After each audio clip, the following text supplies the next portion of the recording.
looking forward to, how much Levante has always been a stack backer. Let's see what he can do in a situation where we're rushing him more with his speed. Dayon is a guy that can play safety. Will, stack backer, Mike linebacker. Same thing with the D-line, Golson put maybe a little more weight and do his natural thing, Nassib, stand up, get down. I mean, he's a cat we can put anywhere. JPP hasn't played over a guard much, but he's going to, and I think he's going to like it, And so, there's a bunch of pieces there. Shaq Barrett is a slippery guy that I really like because not only is he a really good third down player, he's a good special team player. I think the biggest signing for us was our punter. I think he handled two parts of the kicking game. That was, when I came in, that was the glaring thing, special teams. And I wanted a kicking coach to work with a kicker and punters and make them better. Cairo now doesn't have to kick off, so hopefully his range, we can get his range back because he's not wearing himself out kicking off in practice because Bradley can do all that. So Bradley was a huge signing for us. This is my summary in the beginning because it will help you to understand where I think the focus of this defense is. Create confusion and indecisiveness pre-snap and immediately after the snap. Take away the first read with press man-to-man coverage and then add pressure to Tace. But what makes me think these things about the Todd Bowles defense? What does the tape say? What did Bowles do in his final year as defensive coordinator in Arizona? Unfortunately, the All-22 film is not available for those years, so we have to rely on game film. But you can get quite a bit of information from it. I've looked at a lot of Cardinals games with Bruce Arians and Todd Bowles at the wheel. Let's dive in. Here you have your basic 3-4 defense. 3 down linemen. 2 outside linebackers standing. Cover 2. The corners are in press man.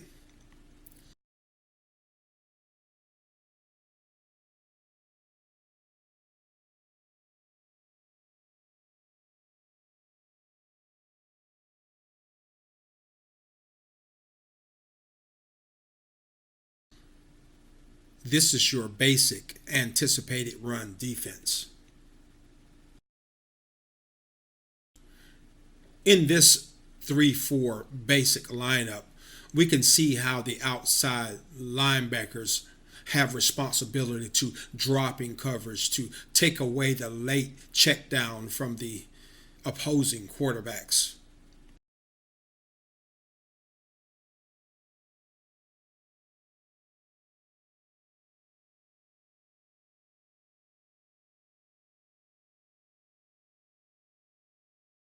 These are the types of plays that I expect to give the new defensive players the most problems earlier on, at least until they get all of their defensive assignments down. 3-4 defense, single high safety in cover 1. Devin White and Levante David are going to eat from this type of formation. Look at how the inside linebacker is showing blitz on this likely run play. Attack the ball downhill.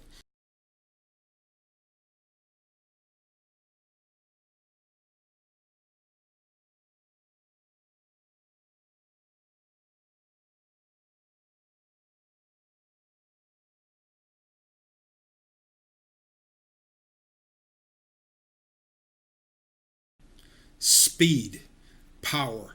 This type of play was made for David or White. This is a 3-4 man coverage set. Off coverage, which makes it difficult to see. This wide receiver shift identifies the man coverage for the quarterback.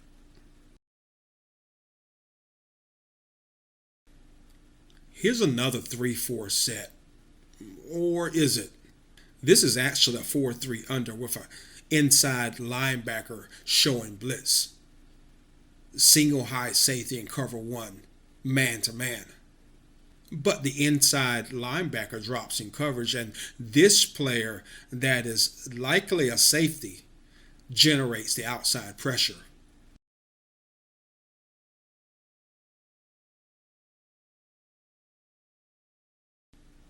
For opposing quarterbacks, this will be nearly impossible to know pre snap. This is the 4-3 nickel package. Four down linemen looks like an off man coverage. Cover one. But no, they are actually likely in zone coverage. One of the features I have surmised about the Todd Bowles defense is tight coverage, even for players passing in and out of zones in zone coverage. Once the offensive play is executed, defensive players are always near the pass catcher. Pre snap, well, that's a different story. This is your basic 4-3 alignment nickel package to handle four wides, trips stacked. They're in cover one. One note that I've noticed is the way Bowles handles stacked receivers. The lead receiver gets pressed, but the DBs covering the other two stay back and cover whatever receiver breaks to their zone. That eliminates the problem of rub routes.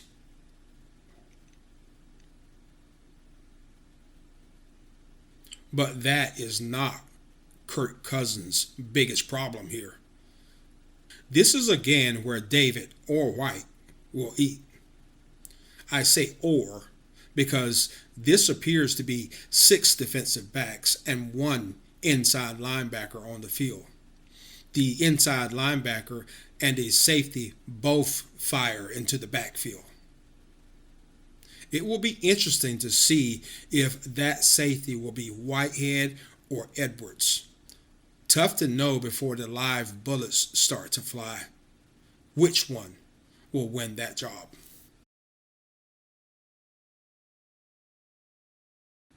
This next 4-3 alignment will also be a nightmare for opposing quarterbacks. Here they're in press man, cover two with safeties playing halves. As the quarterback sets up, the strong side safety moves up into the box and the weak side safety moves to a cover one. The strong side safety blitzes, followed closely behind by the inside linebacker. My guess is that there is a strong pucker factor happening right now under center. Pressure forces the quarterback to go to his hot read. Short gain. I just showed you how Bowles handles trips in man-to-man coverage defense. Don't expect that to happen again.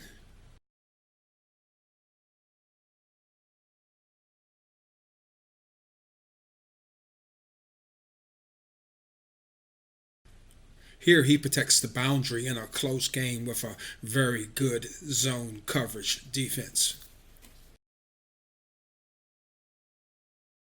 Athletes on the field. Protect the line to gain.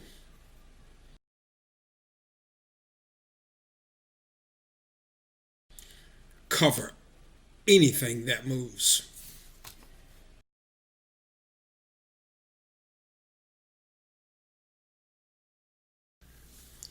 Bruce Arians and Todd Bowles love to blitz. I'm going to guess in this case, Bruce Arians switched over. Send everyone.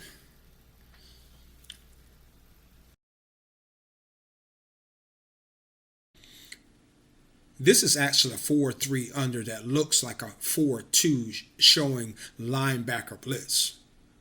The quarterback read has to be that the safety is covering this receiver in front of him and the inside linebacker is coming on a blitz. But that's not what happened. The inside linebacker drops into coverage and the safety blitzes. The hot read was the slot receiver on the shallow crossing route, but that hot read was gone because the QB expected pressure from the middle, the area he thought would be vacated by the blitzing inside linebacker, but the pressure came from the outside. His hot read was covered by the player that he expected to come on the blitz.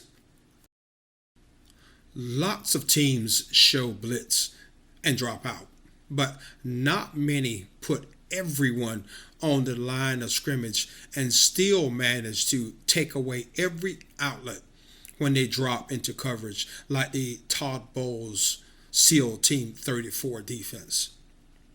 The deception in this scheme is mesmerizing. It's going to be fun to watch if you're a Bucs fan.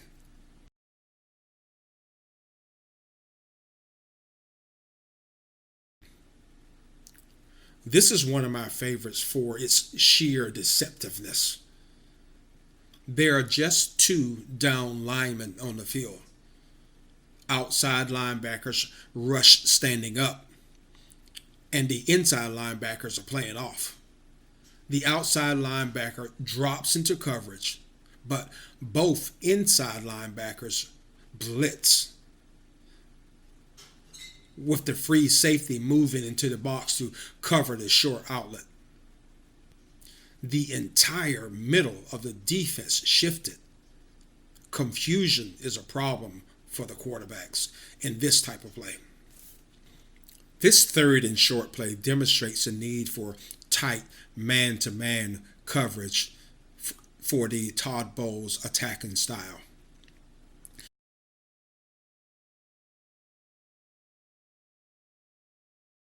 This is a helmet for every helmet defensive play. And beating your man to get the ball. This is football. Once again, 9 players up on the line of scrimmage. One safety moves into the single high position. But only 4 players rush the passer. The rest take away the quick reads and protect the line to gain. This is deception. Nicely executed.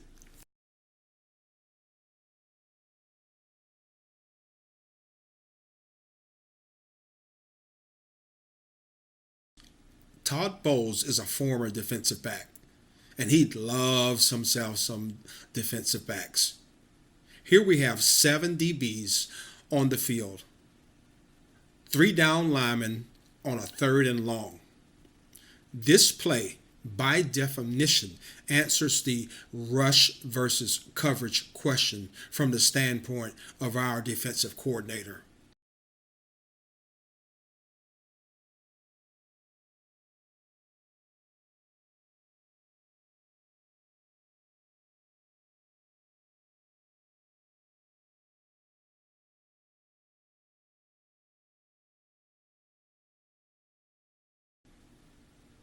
The answer is coverage, at least with this team.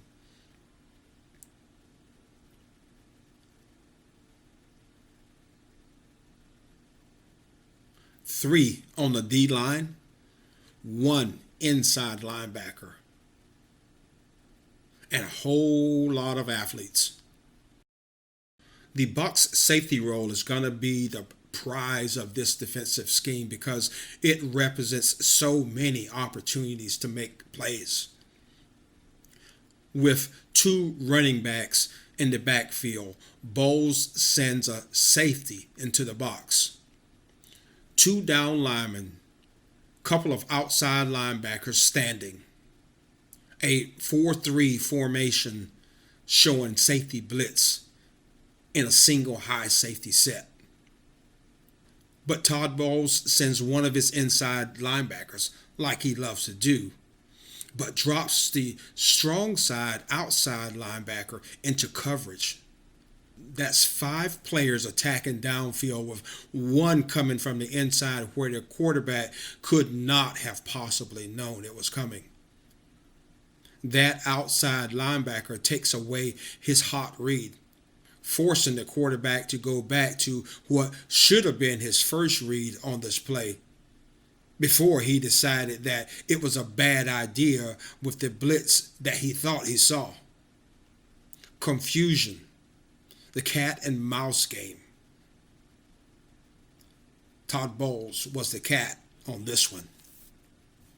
This is simply the benefit of the quarterback facing relentless chaos.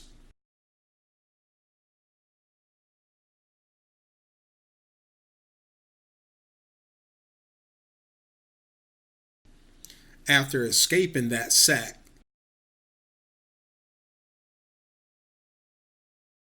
the quarterback had a receiver open, but the pressure, the relentless pressure, sent the clock off in his head and he just got rid of the ball.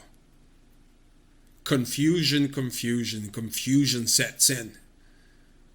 Three down linemen, basically a 3-3 front. The quarterback had to be thinking, what the hell?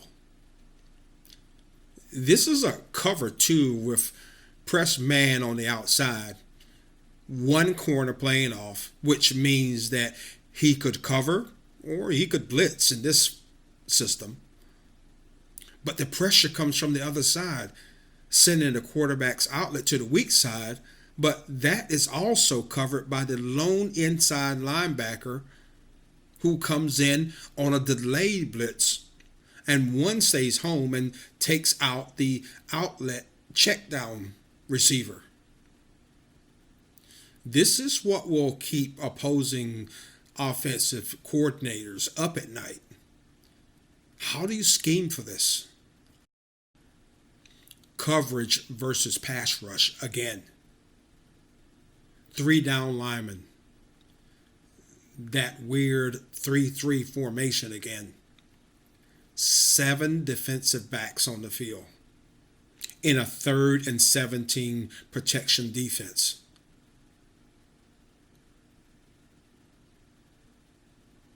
This time they send the strong side linebacker on a delayed blitz. It's never the same.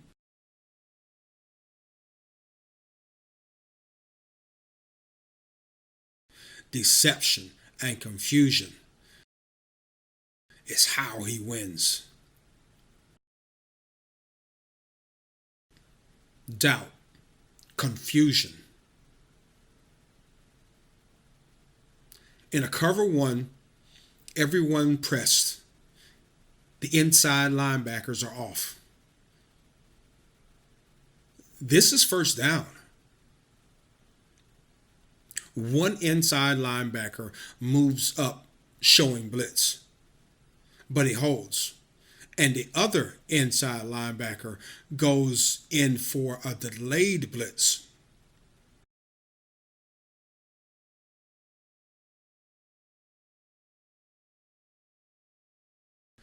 The results of relentless confusion and a few points down in the 4th is a mistake waiting to happen.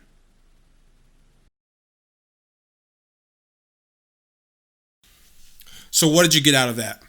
The pressure comes from everywhere. Oftentimes the last place the opposing team expected. Even if they didn't get home as the game wears down, there's a knock-on effect, especially for the quarterback. Pressure equals mistakes. Mistakes are opportunities. Opportunities equals turnovers. Turnovers contributes to wins. All of this film was from 2014 Arizona Cardinals season. Alex Okafor led the team in sacks with 8.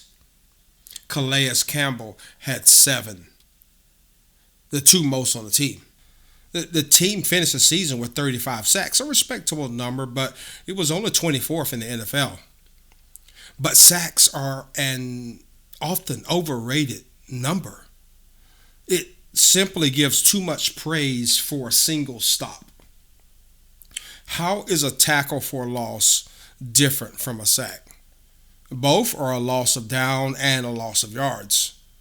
Short of a turnover resulting from the play, they're basically identical.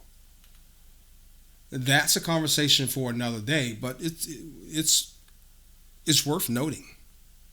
The other thing that pressure does is to cause errant throws. Bucks fans should know all about this. The Cardinals had 18 interceptions that year, tied for the seventh best in the NFL, three of which were pick sixes, tied for the second best in the NFL that year. The other number that really counted in the 2014 Cardinals defense's stats was the number of points per game allowed, which was 19.4, top 10, coming in at the ninth best. How many games would the Buccaneers win if they could hold teams to 19 points a game? Yeah, that would be pretty special. I mentioned earlier that if the team is going to be successful in 2019, it will be because of the Todd Bowles ST-34 defense. Think about this. In the last 4 seasons, the Bucks have had a defense that ranked in the top half of the league, just above the line at 15th once in 2016. And that was the only winning season in Winston's career. They went 9-7 that year. Since and including the last playoff appearance in 2007, the Bucks have produced a defense that ranked in the top half of the NFL in points per game allowed 3 additional times. And in each of those seasons, the Bucks had a winning record. Let that sink in. So once again, ask yourself, what needs to be fixed on this Buccaneers team? Next week, I'll break down the possible offensive schemes. That should be fun. By that time, we will have a little bit more to work with, perhaps after a few practices that will be open to the public. Before I close, though, I'll leave you with this thought to consider this week in the opening days of training camp. Jameis Winston has been practicing against the NFL's worst secondary for the entirety of his career. He literally had no real competition to throw against, then had to turn around and face real competition in games. In a game, how does a quarterback learn to stop putting the ball where he has been consistently practicing putting the ball every day? How does that poor secondary talent in practice contribute to what appears to be the unwise choices that Winston makes on game day? We may never know, but I know this for certain. Iron sharpens iron. Jameis is iron, and he's never been sharpened, at least not at practice in his NFL career. Expect some mistakes early in training camp, but remember this, those mistakes will give the Bucks a better quarterback because he has teachers now. Remember to subscribe, crush that thumbs up button, and leave a comment below. And follow me on Twitter at @KFromFLA for advance notice on every new show as soon as it drops. Until next week, go Bucks.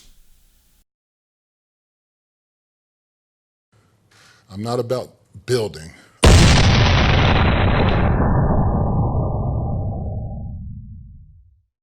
I'm about reloading.